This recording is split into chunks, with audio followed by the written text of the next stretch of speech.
अस्सलाम वालेकुम नाज़रीन, मेरा नाम अली हैदर है और आपका शुक्रगुज़ार हूँ कि आपने मेरी वीडियो देखने के लिए वक्त निकाला। बिल्ली थैले से बाहर आ गई है।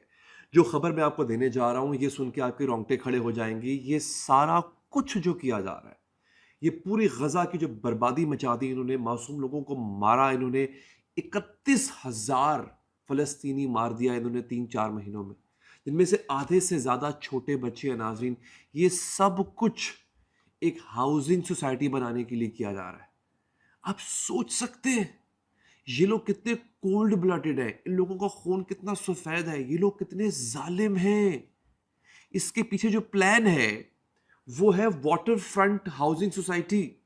एक ऐसी हाउसिंग सोसाइटी जो बिल्कुल बीच के साथ, साहिल समंदर के साथ होगी। ये वो बनाई जा रही है और ये करने वाला कोई और नहीं है। इस प्लान को तरतीब देने वाला साबिक सदर डोनाल्ड ट्रंप जो है, उसका दामाद है और ये सारा प्लान उसका था।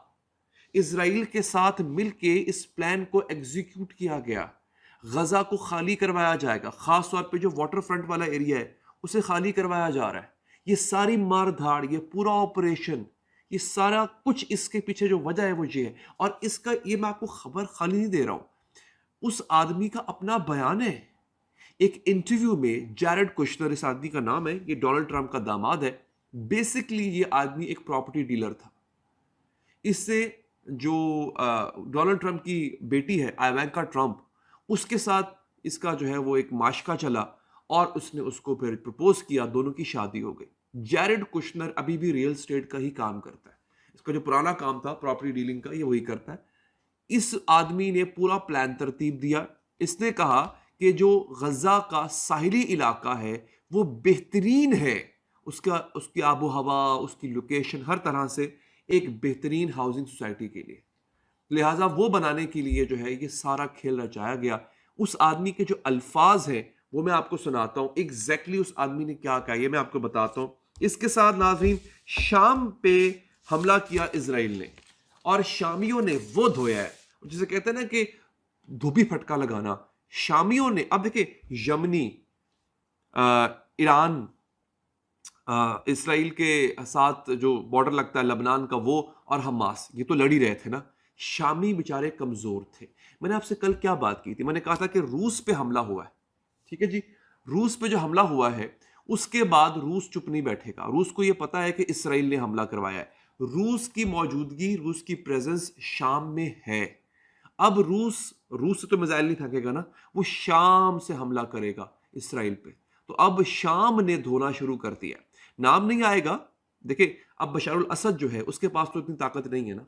तो अगर शामी इसराइल पे हमला कर रहे हैं, इसका मतलब है इसके पीछे रूस है।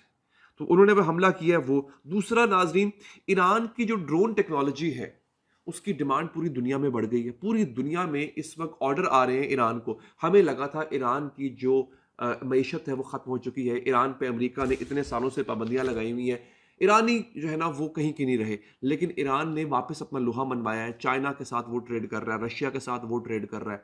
हमारा जो सी पैक है ना, वो है $53 अरब का एक पूरा प्रोजेक्ट है, $53 अरब का चाइना के साथ।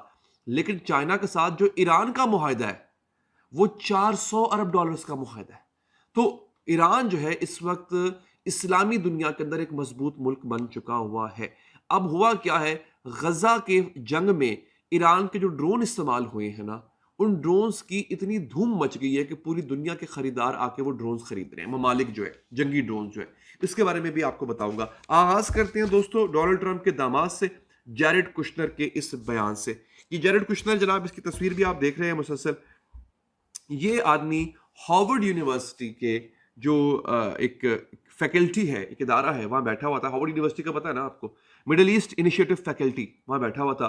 प्रोफेसर तारिक मसूद होस्ट कर रहे थे, उस इवेंट के मेजबान थे। कुश्तर से पूछा गया जनाब कि क्यों आप इतने इंटरेस्टेड क्यों हैं। उसका जवाब यह था कि very valuable potential of the Gaza strips water front property and suggested Israel should remove civilians while it cleans up the territory। वो कहता है जनाब कि बड़ी वैल्यूबल, बड़ी ही कीमती जगह है जो गजा के पट्टी के साथ जगह है, बहुत कीमती है। और इसराइल को चाहिए वो जल्द अज जल्द वहां से गजा वालों को, फलस्तीन वालों को निकाले। अच्छा, आगे वो कहता है जनाब, without any hint of empathy for the suffering and devastation inflicted on the Palestinians which has outraged the world. पूरी दुनिया को इस बात का गुस्सा है कि एक लम्हे के लिए भी उसके चेहरे पे अफसोस नहीं था कि 31,000 लोग मारे गए हैं, लाखों डिस्प्लेस्ड हो गए हैं। एक लम्हे के लिए भी उस शख्स के चेहरे पे रिमोर्स नहीं था। यानी ये बात वो कर रहा है कि इस कदर कोल्ड ब्लडेड आदमी है ये। और फिर आगे उससे कहा है कि बिल्कुल उसका है कि I but in addition to that I would just bulldoze something in the Negev, I would try to move people in there. इसका प्रपोजल ये है कि लोगों को मिस्र में भेजा जाए, उनको मिस्र के अंदर जो है वो धकेल दिया जाए लोगों को, और उसके बाद जो है वो गजा की पूरी प्रॉपर्टी को वहां पे बेहतरीन इमारतें बनाई जाए, वहां पे बेहतरीन हाउसिंग सोसाइटी का कयाम हो, और वहां से फिर जो है हम प्रॉफिट कमाएं। ये बेसिकली असल प्लान ये है। आप समझ रहे हैं हर चीज के। अब मैं वही सोच रहा हूं कि यहूदी हो और वो पैसा ना कमाए, ये कैसे हो सकता है? ये भी यहूदी है, ये जेरेड कुश्नर जो है ये भी यहूदी है।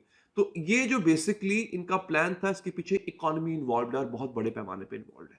अब आ जाते हैं दोस्तों सीरिया के पास। सीरिया ने बाकायदा तौर पे ये खबर प्रेस टीवी दे रहा है, सीरिया ने हमला किया है। अच्छा, उससे पहले कि मैं सीरिया पे आऊं, एक खबर मेरे सामने आ गई जिसका मैं आगाज में मेंशन करना भूल गया था।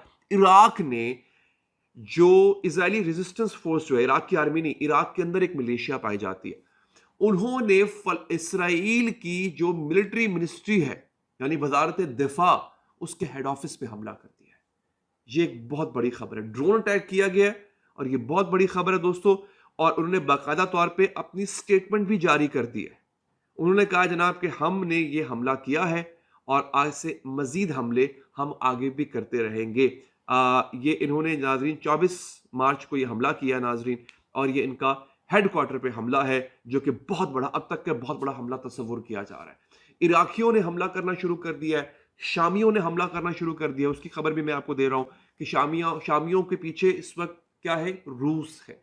अब ये छोटे छोटे फैक्शंस, इसराइल जितना मर्जी ताकतवर हो जाए, आप एक वक्त में एक मकाम पर जंग लड़ सकते हैं, आप एक ही जगह जंग लड़ सकते हैं, आप हर जगह जंग नहीं लड़ सकते नाज़रीन। अब यही हो रहा है। शाम, लबनान, रशिया इन सब के पीछे है, ईरान, यमनी, उधर से मिस्रियों के साथ रफा पर भी इनकी झड़पें चल रही हैं। हमास अंदर बैठ के अल्लाह तक खोखला कर रहा है इनको।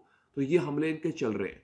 अब ये आके डेस्परेट मूव्स लेंगे, ये डेस्परेट हुए, बुखलाए हुए, इनको समझ नहीं आ रहा।